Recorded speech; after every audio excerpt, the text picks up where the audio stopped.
बाबा साहब भीमराव अम्बेडकर के खिलाफ अभद्र संसद में बोलने के मामले को लेकर कांग्रेस पूरी तरह से उग्र हो गई है।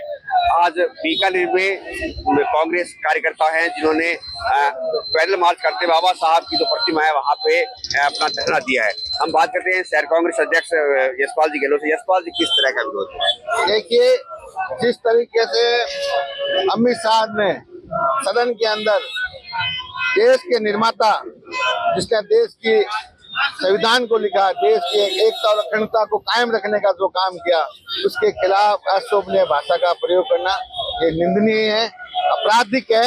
हम सब मांग करते हैं कि अमित शाह को तुरंत प्रभाव से इस्तीफा देना चाहिए और देश से माफी मांगनी चाहिए। हम तो ये कहते हैं कि ये बाबा साहब के अनुयायी नहीं है, ये अडानी के अनुयायी हैं। इनको अडानी पसंद है, ना कि बाबा साहब पसंद है। बाबा साहब ने आज पूरे हिंदुस्तान को जो ताकत दी है, क्या अडानी जी ताकत दे सकते हैं? जिनका जिस तरीके से उन्होंने बोला है, उनसे साफ जाहिर हो चुका है कि उनकी मंशा क्या है। हम आज पैदल मार्च करके मांग कर रहे हैं कि तुरंत प्रभाव से इस्तीफा लिया जावे और देश से माफी मांगनी चाहिए। अन्यथा ये मार्च, पैदल मार्च आने वाले दिनों के अंदर बीकानेर के गली गली और मोहल्ले मोहल्ले में पैदल मार्च किया जाएगा और इनके खिलाफ सख्त से सख्त कार्रवाई के लिए आंदोलन किया जाएगा। सख्त आंदोलन। पीसी सदस्य भी हमारे साथ है। सर, किस तरह का आंदोलन? लगातार कांग्रेस विरोध कर रही है, पिछले कई दिनों से पूरे देश में आंदोलन चल रहा है, लेकिन बीजेपी की तरफ से कोई प्रतिक्रिया नहीं अभी तक। बीजेपी की तरफ से प्रतिक्रिया आएगी भी नहीं, क्योंकि बीजेपी और आरएसएस की जो सोच है, जिस तरह की यथास्थितिवादी और दकियानूची सोच है, वो हर संभव, आपने देखा होगा, पब्लिक भी देख रही कि बीजेपी के सांसद पिछले चुनाव, लोकसभा चुनाव से पहले गाए बगाए लगातार बयान दे रहे थे कि हम अगर 400 पार करेंगे, हम संविधान को परिवर्तित करेंगे। लेकिन देश की जनता ने इनके इस मंसूबे पर पानी फेर दिया, इनको बहुमत से नीचे रखा है। यही कारण है, मारवाड़ी में कहावत है, जो कोठे होती है वो होठे आती है। इनके मन में इस देश के संविधान को खत्म करने और मनुस्मृति को लागू करने की जो सोच है, उस सोच के ऊपर ये करारा प्रहार है।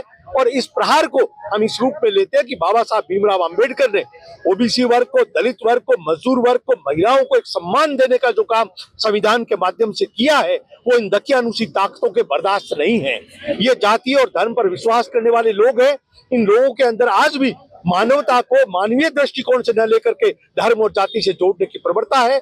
उस प्रवृत्ति के कारण गाए बगाए ये इस तरह के बयान देते हैं। बाबा साहब पर ये जो आरोप लगाया गया है, बाबा साहब को जो हल्के शब्दों में लिया गया है, कांग्रेस पूरे देश के अंदर जन आंदोलन करके देश के गृह मंत्री अमित शाह से इस्तीफे की मांग करती है। और जब तक वो अपना इस्तीफा नहीं देंगे, कांग्रेस गली गली जाकर के इसको एक जन आंदोलन का रूप देकर के जनता का समर्थन हासिल करेगी और इस सरकार को घुटने टेकने पर मजबूर करेगी कि वो अमित शाह का इस्तीफा मंजूर करे और उसको इस्तीफा लेकर के, और आइंदा से भारतीय जनता पार्टी, हमारे संविधान निर्माता डॉक्टर भीमराव अंबेडकर साहब के बारे में किसी भी प्रकार की ओछी बात की गई, उसको जनता और कांग्रेस बर्दाश्त नहीं करेगी। कांग्रेस बर्दाश्त नहीं करेगी।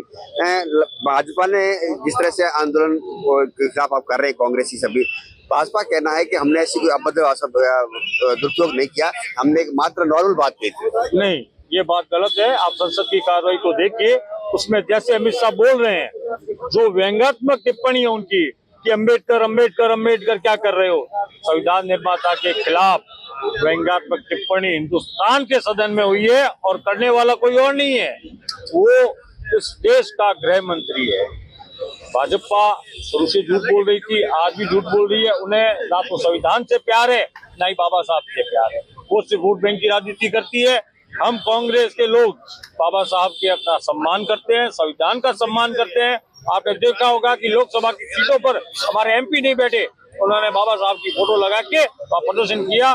भारत की जनता को जगाने के लिए और भाजपा के घुटे टेकने के लिए कांग्रेस सड़क पर आई है। हम अमित शाह के इस्तीफे के अलावा कुछ नहीं चाहते। हम ये चाहते हैं कि वो सदन में खड़े होकर माफी मांगे और अपना इस्तीफा दे, देश के प्रधानमंत्री माफी मांगे और कांग्रेस सड़कों पर खड़ी रहे। राहुल गांधी में धक्का मुक्का केस दर्ज हुआ, काफी संगीन मामला लग रहा है, क्या कहिए, बीजेपी की चाल है या? देखिए, पहली बार हुआ है आजाद हिंदुस्तान के लोकसभा के अंदर विपक्ष हमेशा रास्ता रोकता है। पहली बार हुआ है कि विपक्ष का रास्ता रोकने के लिए वहां के जो एमपी थे भाजपा के, वो आए। राहुल गांधी ने स्पष्ट कहा कि आप सीसीटीवी देखें, सीसीटीवी क्यों नहीं देखी जा रही है। उन्होंने कहा मैंने किसी को धक्का नहीं दिया। उसकी कोई कार्रवाई नहीं हो रही है। जिस आदमी को धक्का लगा वो पहले इतना दिखाता है पट्टा, फिर इतना बड़ा पट्टा, फिर इतना बड़ा पट्टा, तो एक प्रोपोगेंडा है।